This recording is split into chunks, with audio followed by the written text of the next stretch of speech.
Нэг хэлэх зүйл байгаад байгаа юм аа.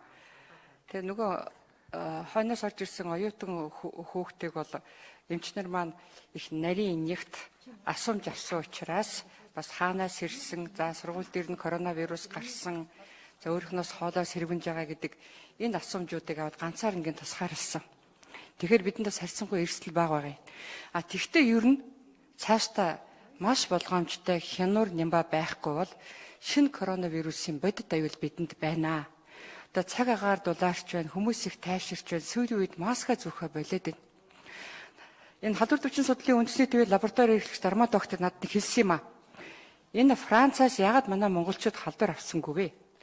Сайдаа 3 сарын 2-нд монголчууд бид бүгдээрээ маска зүүцсэн байсан. Тэрний үр дүн гарлаа гэж хэлж байгаа. Тийм учраас би ард иргэдтэй маскнаасаа битгий салаач, гараа тогтмол угаагаач, олон хүнтэй газар битгий яваач. Хэдүүлээ бас нэг 4-5 сар 2 сар тэсэх шаардлагатай байна.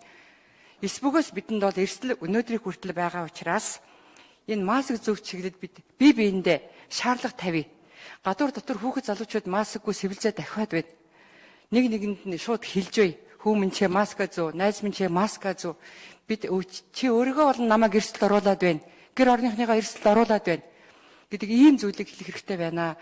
Өнөөдөр бол энэ маск бол маш чухал гэдгийг дэлхийн нийтээр ойлгочлоо. Тийм учраас энэ тайвшраад байгаа үр хөвгтүүддээ ард түмэндээ хэдүүлээ дор бүрдээ одоо шаардлага тавьж өөрсдөө болон өөрсдөө хайртай хүмүүсийг коронавирусын аюулаас хамгаалъя гэдгийг л би зариудын удаа урайж хэлэх гэсэн юм аа. Баярлалаа. За, Сарангар сайд баярлалаа. За, Баатар